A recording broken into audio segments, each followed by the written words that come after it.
이 시간 우리에게 주시는 하나님 말씀입니다.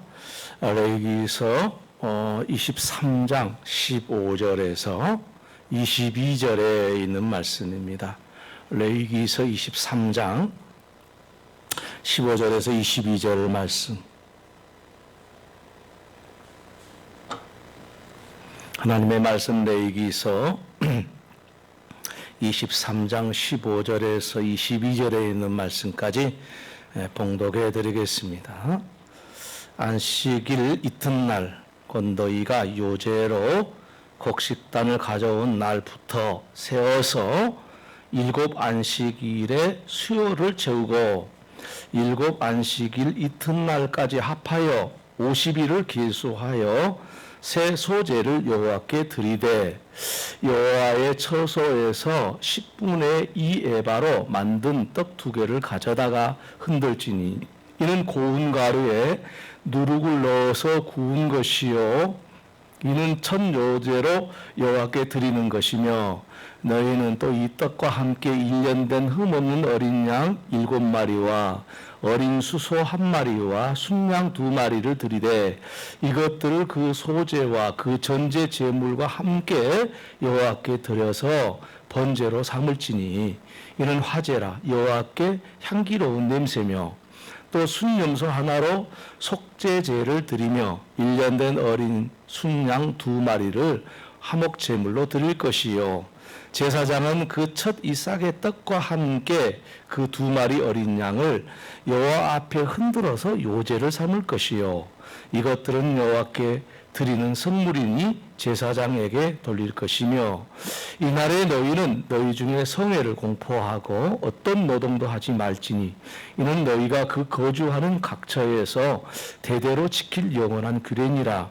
너희 땅에 곡물을 벨 때에 밭 모퉁이까지 다 베지 말며 떨어진 것을 줍지 말고 그것을 가난한 자와 거류민을 위하여 남겨두라. 나는 너희의 하나님 여호와이니라. 아멘. 맥주 감사 주일을 맞이해서 우리 주님의 은혜가 여러분의 가정과 여러분과 함께 하기를 주님의 이름으로 축원합니다.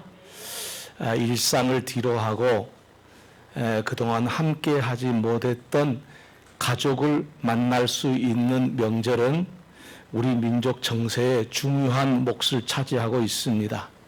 아들과 딸 그리고 손자 손녀 등 가족들을 만나서 지나온 시간들을 함께 나누면서 위로받고 또 용기를 얻는 그런 시간입니다. 우리나라에만 명절이 있는 것이 아니라 모든 민족에게는 다 명절이 있습니다. 그리고 민족마다 명절을 통해서 서로 유대감을 갖고 정서를 공유하게 됩니다. 유대민족도 마찬가지였습니다. 하지만 유대민족의 명절은 단순히 유대민족만을 위한 것이 아니라는 사실을 오늘 본문 말씀을 통해서 알 수가 있습니다. 오늘 본문의 말씀은 맥추절에 대한 말씀인데 이 맥추절이 단순히 유대인의 명절이 아니라 그리스도인의 믿음의 핵심을 상징하고 있다는 사실입니다. 우리 믿음의 핵심이 뭡니까? 예수 그리스도시지요. 예. 그래서 맥추절은 예수 그리스도의 죽음과 부활을 담고 있어요. 그리고 그 예수 그리스도의 죽음과 부활은 우리 믿음의 전부이기도 하지 않습니까? 그래서 맥주 감사절은 대단히 중요한 신앙적인 의미를 우리에게 부여해 주고 있다는 사실입니다. 예수를 믿는 것은 수준 높은 도덕성을 함양하는 것이 최종 목적이 아니고 예수 그리스도의 생명을 누리는 데 있습니다. 하나님께서 우리에게 믿음을 주신 것은 하나님 말씀대로 꼭 살아야 돼. 안 그러면 너희들 죽어. 이게 아니죠. 우리에게 풍성한 생명을 누리기 위해서 하나님의 말씀을 주신 것 아니겠습니까? 그리고 우리에게 믿음을 주신 것 아니겠습니까? 그래서 하나님께서 주시는 예수의 생명은 이 세상에서뿐만 아니라 영원한 생명을 누리게 되는 것을 말하고 있습니다. 그런데 말이죠. 예수님의 생명을 누린다는 것이 무슨 뜻인지, 그리고 예수님의 생명을 어떻게 누릴 것인지, 이런 것들에 대해서 우리는 관심을 가져야 되는 것이고, 맥주 감사절 속에서 말씀하고 있다는 것은 참으로 하나님의 오묘한 지혜를 알 수가 있겠습니다. 오늘 말씀을 통해서 예수님의 생명을 경험하게 되시는 저와 여러분 되기를 주님의 이름으로 다시 한번 축원합니다. 먼저 유대인들의 명절은 하나님이 제정하신 것입니다. 우리 명절은 어떻습니까? 우리는 뭐 달력 봐가지고 제정을 하지 않습니까? 보름달을 본다든지 여러 가지 세상 돌아가는 거, 환경 돌아가는 걸 보고 제정하는데, 우리 유대인들의 명절은 하나님이 그냥 이날은 이렇게 지켜라, 이렇게 해서 제정하신 겁니다. 이런 맥락에서 이 맥주 감사절은요, 초실절과 함께 설계되어 있습니다. 그리고 여기에는 중요한 의미가 담고 있습니다. 그래서 맥주절을 초실절이라고도 부르기도 하는데요. 이 맥주절과 초실절은 서로 떼어놓고 이해할 수 없다라는 뜻이 들어있겠습니다. 이 맥주절을 정할 때는 초실절로부터 50일 지난 날을 말합니다. 50일째 되는 날. 그렇다면 이 초실절은 도대체 어떤 명절이기에 맥주절과 연결이 돼 있고, 이 초실절은 도대체 뭐하는 절기인가라는 거죠. 이 초실절이라는 말에서 알 수 있듯이 말 그대로 첫 열매를 거두게 하신 하나님께 감사를 드리는 명절입니다.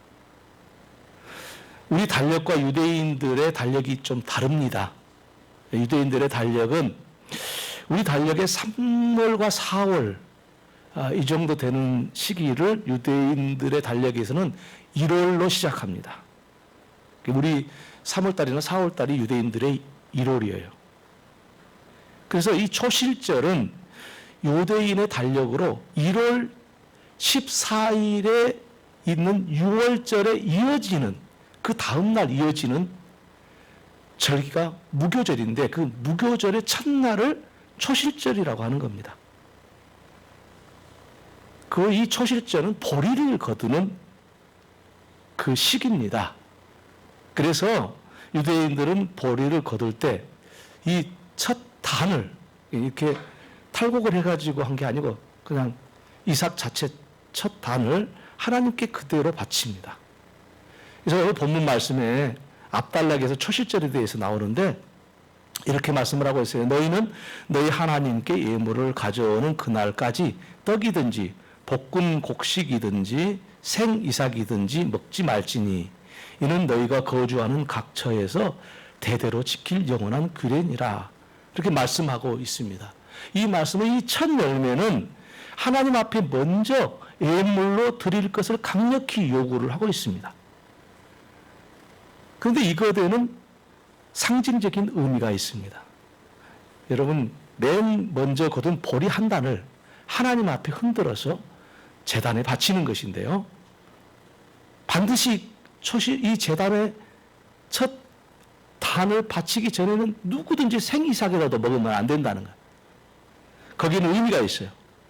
모든 열매는, 모든 곡식은, 우리가 살고 필요한 모든 물질은 하나님의 것이라는 것을 인정하라는 뜻이 들어있고요. 그리고 그 첫 열매를 그런 의미로 바치라는 거예요. 매 1년 중에 첫 열매잖아요. 앞으로 하나님께서 주실 여러 곡식들, 모든 열매들, 이거 하나님 겁니다. 그래서 우리는 손도 안 대고 전부 하나님 건데 이 첫 단으로 다 우리 모든 것을 드리는 것을 대신합니다. 그런 표현입니다. 굉장히 의미가 있죠. 그래서 이 열매가 맺히기까지는요, 먼저는 한 알의 씨앗이 땅에 묻혀서 죽어야 합니다. 죽은 다음에 싹이 나서 열매를 맺히게 되는데, 이 그 첫 열매를 하나님께 바치라는 것인데요. 이것은 죽은 자의 부활을 이 죽은 자의 부활은 하나님께로부터 비롯됐다는 것을 말하고요. 이 첫 부활은 예수의 부활을 상징하고 있는 거예요. 그러니까 초실절에 참 익은 보리를 한 단 묶어가지고 하나님 앞에 예물로 드리는 것은, 이것은 바로 첫 번째 부활, 곧 예수 그리스도를 가르쳐 주고 있는 것이다. 그런 말씀입니다. 그러므로 초실절은 죽은 자 가운데서 첫 열매가 되신 예수님을 상징하는 것이고, 그것을 기쁨으로 생각하고 감사하면서 하나님 앞에 드리는 절기라고 보면 되겠습니다. 이 초실절이 지닌 의미는 단순히 보리를 거두게 하신 하나님께 감사하는 것뿐만 아니라 우리를 죽음에서 부활하게 하신 하나님께 감사하는 절기입니다. 생각을 해보세요. 겨울 내에 어때요? 땅 속에 파묻혀 있었잖아요. 무덤과 같은 땅 속에. 그리고 그 무거운 흙을 뚫고 그 연약한 싹이 흙을 뚫고 파릇파릇하게 돋아나잖아요. 그것을 바라보면서 열매가 맺기를 바라고, 그리고 열매가 맺으면은 그 새 생명의 그 경험을 하는 그런 것을 이렇게 초실절 때 다시 한번 상기시켜 주시는 하나님의 계획이던 것이죠. 그렇게 함으로써 예수 그리스도의 부활은 생각도 못했겠지만 당시 유대인들은 그 절기를 지키면서도 이게 정확히 무슨 뜻인지 잘 몰랐지만은 새롭게 시작하라는, 새 생명을 부여하시는 하나님의 은혜라는 것을 느껴라 라는 것은 그 당시에도 예수님 오지 않았던, 예수님을 알지 못했던 유대인들에게도 충분히 이해될 수 있는 절기라고 생각할 수가 있겠습니다. 이렇듯이 오늘을 살아가는 그리스도인에게 초실절은 부활하신 주님의 기쁨으로 충만하도록 하기 위한 절기입니다. 그러니까 오늘 이 맥주 감사절, 곧 초실절이라고 부르는 이 맥주 감사절은 하나님의 그 능력으로 그 흙을, 두꺼운 흙, 무거운 흙을 뚫고 나온 그 새싹처럼 다시 새롭게 태어난 그 새싹처럼 죽음을 이기고 부활하신 예수 그리스도의 생명을 충만히 누리도록 하기 위해서 초실절을, 또 맥주절을 주신 것이라 이런 것이죠. 이제 초실절과 이어지는 맥주절에 대해서 말씀을 드리려고 하는데, 이 맥주절은 아까 말씀드렸다시피 초실절로부터 50일째 되는 날이죠. 그러니까 6월절을 지난 다음에 50일째 되는 날이에요. 이 날은 밀을 수확하는 날입니다. 우리나라는 밀이나 보리를 거의 같은 시기에 수확을 하지 않습니까? 아마 밀 재배하는 사람들이 없어가 요즘에는 밀 농사 하는 것을 잘 보기 어려운데, 밀과 보리는 우리나라는 비슷해요. 근데 유대 나라는 좀 차이가 있어요. 그래서 밀 수확하는 절기가 바로 맥주 감사절이고, 초실절은 보리를 수확하는 것인데, 이것을 함께 연결해서 절기를 시키는 거예요. 50일을 기다렸다가. 그래서 초실절 때는 무교절 기간이죠. 무교절 기간이라는 것은 빵을 먹을 때 누룩을 넣지 않는, 발효되지 않는 빵을 먹어야 합니다. 그러니까 6월절을 지난 첫 날이 초실절인데, 그 초실절은 무교절에 일주일간 지켜야 돼요. 근데 일주일간은 뭐냐면은 발효되지 않은 빵을 먹는 거예요. 이제 우리나라 그 성경에는 무교병이라고 써가지고 떡병자를 써가지고 우리 정서에 맞게 떡이라고 번역했는데, 사실 이것은 빵을 이야기합니다. 우리 떡에다 무슨 이스트 넣을 필요 없잖아요. 밀가루도 이스트 넣는 거죠. 그래서 이 무교병을 일주일간 먹어요. 그게 초실절 첫날부터 시작하는 일주일간 무교절이에요. 그래서 이것은 뭐냐면은 무교절, 무교절이라는 것은 아무것도 들어가지 않는 곡식이잖아요. 아무것도 들어가지 않는 곡식인데, 그것은 바로 예수님의 육체를 상징하는 거예요. 그래서 무교병은 흠이 없는 예수 그리스도의 육체, 그리고 그 육체를 일주일간 먹으면서 부활을 기다리는 거예요. 그것이 무교절이고요. 초실절에는 그렇게 무교병을 먹어요. 그런데 맥주절에는 유교병을 먹어요. 그럼 말했다시피 무교병은 그 발효되지 않도록 누룩을 안 넣는 것이고, 유교병은 누룩을 넣은 거예요. 쉬운 말로 이스트 넣은 거예요. 빵에다가, 밀가루에다가. 그러면 누룩을 넣어서 만든 빵을 먹습니다. 언제? 맥주 감사절 때는. 얼마나 맛있겠어요. 저는 그 무교병을 안 먹어봤는데 이스라엘의 그 성지순례에 갔던 사람 중에 무교병을 먹은 그 체험을 한대요. 먹는 체험을 한데 딱딱해가지고 이빨도 안 들어간대요. 그러겠잖아요. 이스트도 안 넣었으니까. 그리고 먹을 수가 없대요. 도대체. 근데 그걸 먹어야 된대요. 배고프면 먹겠잖아요. 일주일간. 그 억지로 먹는 거예요. 그러면서 흠없으신 예수 그리스도를 기다리는 거죠.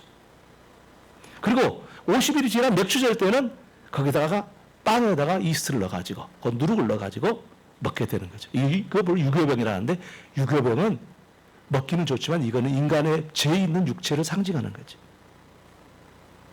맥주절에 유교병을 먹음으로써 죄된 인간의 그 몸을 상징하는 그 떡을 먹으면서 뭘 기다리냐면은 하나님의 역사를 기다리는 거예요. 죄 있는 인간들이 하나님의 역사를 기다리는 거.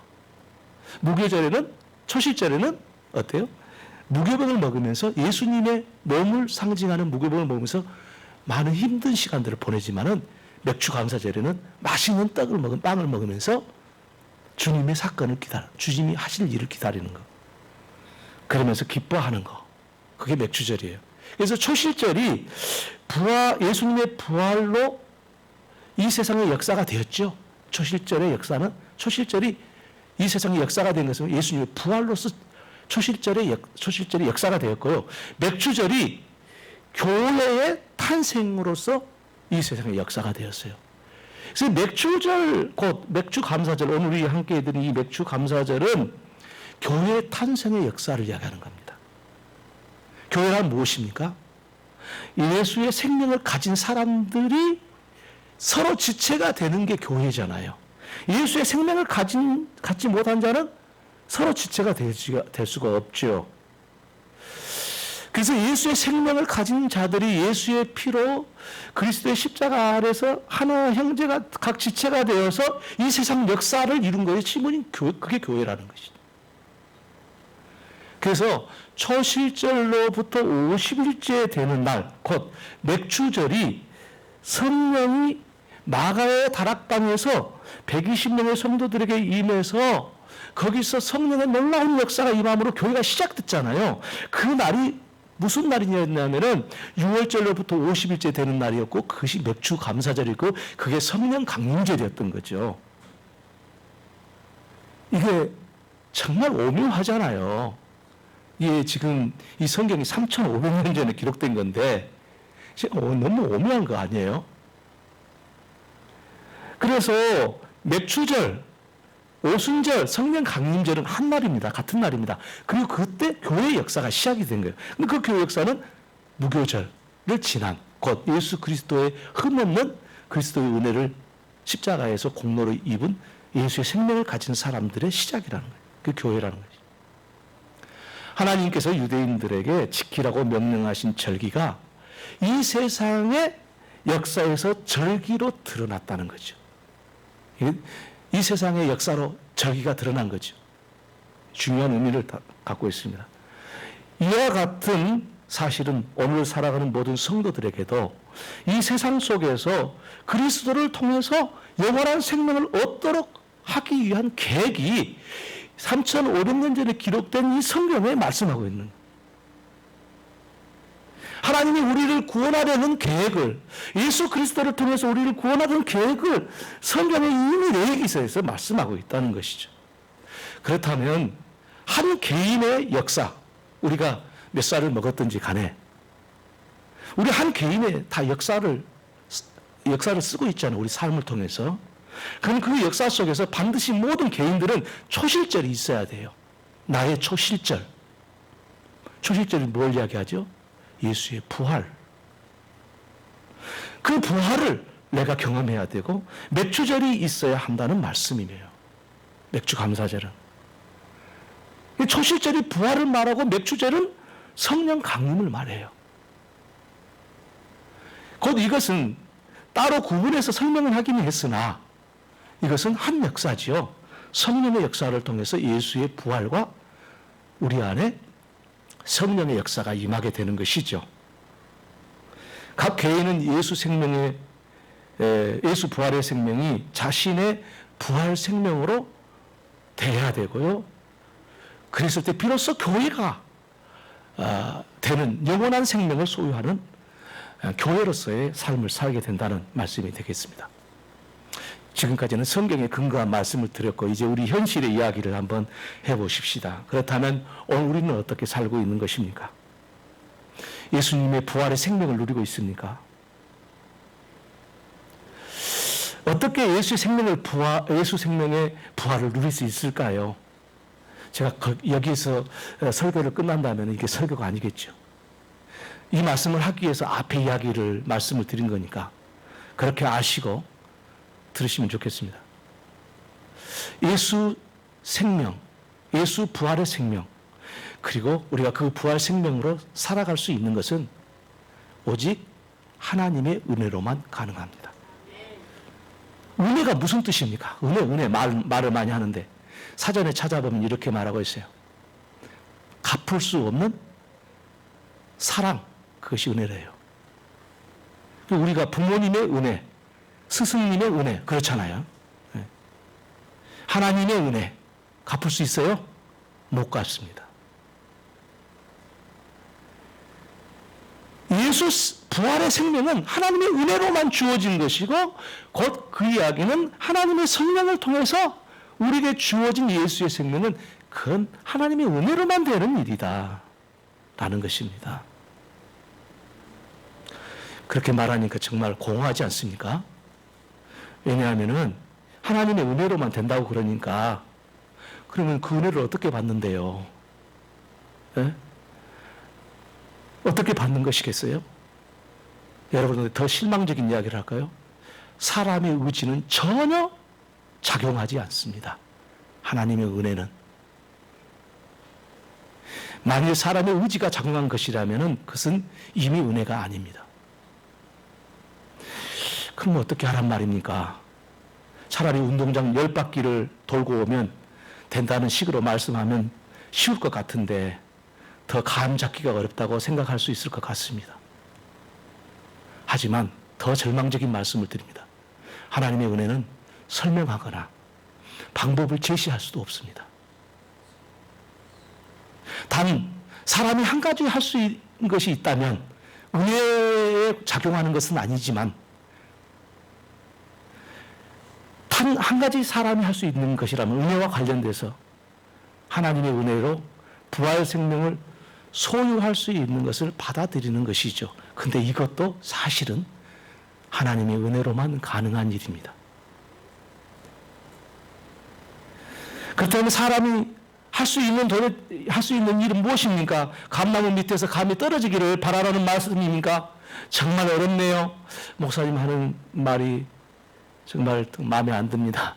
그런 생각을 하면서 항변하실 수 있는 마음도 있을 수 있으리라 생각합니다만은 우리가 하나님의 은혜가 우리에게 어떻게 임한지를 우리의 뒤안길을 돌아보면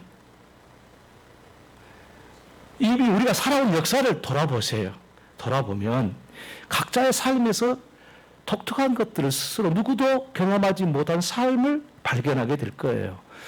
오늘 여기 계신 모든 분들이 똑같은 삶을 산 게 아니잖아요. 쌍둥이도 다른 삶을 살아요. 그럼 우리의 뒤안길이 있어요. 지나온 시간들. 근데 그 지나온 시간들을 보면은 거기서 우리는 하나 결론을 내릴 수 있는 게 있어요. 내 생각대로 안 됐구나. 내 생각대로 된 게 하나도 없어. 라고 고백하지 않을 사람은 아무도 없을 것입니다. 아니, 내 생각대로 되긴 했는데 그래도 내가 운이 좋았지 이렇게 말하는 사람은 그건 자기 생각대로 안 됐다는 뜻이거든요. 우리는 인생의 뒤안길을 돌아보면서 자신의 역사가 내가 만족하든지 그렇지 않든지 간에 조그만 하나님의 은혜라도 발견할 수 있다면 우리는 은혜를 이해할 수 있기 시작할 것입니다. 그리고 우리가 받은 그 과거 역사를 통해서 받은 그 은혜는 우리의 의지는 아무 작용이 하지 못했다는 것을 발견하게 될 것입니다. 은혜가 그런 것이구나. 이 사실을 발견하게 되면 자기 자신에 대해서 더욱 진실해지게 될 것입니다. 그렇게 되면 보이지 않았던 자신의 모습과 삶이 보이기 시작하고 하나님의 은혜가 들어올 때 우리에게 이건 하나님의 은혜구나 라는 생각을 떨쳐버리지 못하게 되는 것입니다. 아, 이게 예수의 생명이구나 하는 성령의 경험을 하게 될 것입니다. 설교를 듣다가 감동이 되거나 찬송을 하다가 감동이 되거나 혹은 우리의 삶 속에서 또 사건 속에서 아, 하나님의 손길이야 라는 생각이 들 때 그것을 보고 은혜라고 그러는 것입니다. 이 성령의 역사는 곧 하나님의 은혜는 사람이 할 수 있는 것은 아니지만 성령님은 우리 사람과는 달리 사람과의 관계에서 주도적으로 역사하십니다.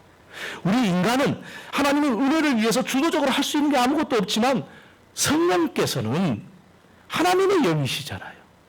그 하나님의 영이신 성령님께서는 우리에게 주도적으로 우리와 관계를 하시는 것입니다.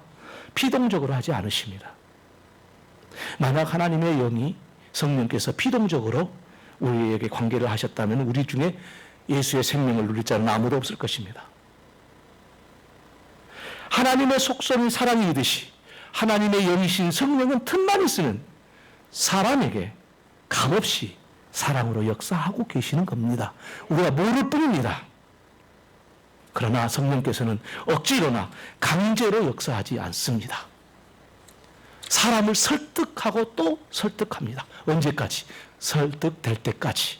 언제까지? 그가 이 세상에서 생명을 놓을 때까지. 아무리 악한 사람이라도 하나님은 성령님을 통해서 그를 설득하고 계시는 것이죠. 그래서 하나님 앞에 섰을 때 누구도 자기의 삶에 대해서 책임지지 않으면 안 되는 자신의 존재인 것을 느끼지 못할 사람이 아무도 없습니다. 다시 말하면 성령님께서 사람을 죽이고 감옥에 가서 사형당해야 될 사람까지도 마지막 그 생명까지도 성령께서 설득하시고 또 설득하시죠. 물론 사람들을 통해서 사건을 통해서 그들의 마음속에서 여러 방향으로 우리가 알 수 없는 방향으로 설득합니다. 그래서 김대두 같은 사람도 17명 죽였는데 예수 믿고 죽었습니다.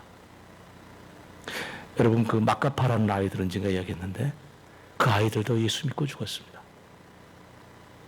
끈질긴 복음을 통해서 그들이 곧 성령의 끈질긴 설득을 통해서 그들이 그들의 삶을 하나님 앞에 드리면서 은혜를 체험하고 예수 믿고 그들은 형장의 이슬로 사라졌던 것입니다. 틈만 보이면 사람에게 주도적으로 역사하시는 성령님이 우리에게 예수의 부활의 생명을 주신다는 말씀이 되겠습니다. 부모가 자식에게 대해서 주도적으로 사랑을 부어주듯이 성령도 우리에게 주도적으로 사랑을 부어주고 계신다라는 말씀입니다. 이것을 보고 하나님의 은혜라고 말씀하는 것입니다. 우리의 삶에서 굳은 일과 좋은 일이 번갈아 찾아오는 것을 경험하면서 그때마다 조금씩 삶에 대해서 진실해진다는 것을 우리 스스로 느끼면서 살고 있지 않습니까? 여러분, 오늘 맥주 감사절은 이처럼 우리를 사랑하시는 하나님을 감사하고 기뻐하고 영광을 돌리는 시간들입니다. 그래서 예수 부활 생명을 우리에게 주시고 성령을 주셔서 예수의 생명을 가지고 있는 우리 모두가 한 지체가 돼서 교회를 이루고 있는 이 놀라운 사실에 감사하는 절기가 바로 오늘 맥주 감사절입니다. 오늘 이 기쁨으로 충만한 저와 여러분들 될 수 있기를 주님의 이름으로 축원합니다. 기도하겠습니다. 하나님 우리 아버지 감사합니다. 오늘 또 저희들에게 은혜를 주셔서 맥주 감사절로 하나님 앞에 감사하며 영광을 돌리게 되어서 감사합니다. 우리가 구원받은 것은 예수의 생명이 우리 안에 있게 된 것은 성령이 우리 안에 임하게 된 것은 우리 인간의 의지는 단 한 톨도 작용할 수 없으며 오직 하나님의 성령, 그 성령께서 주도하시는 놀라운 역사에 쓴 것을 오늘 고백하며 이 맥주 감사절 아침에 우리 마음을 드리며 오직 우리 중심으로 주께 감사를 드리오니 우리를 받으시고 우리를 영원한 생명의 놀라운 것들로 충만하게 하여 주옵소서. 예수님의 이름으로 기도 올려옵나이다. 아멘.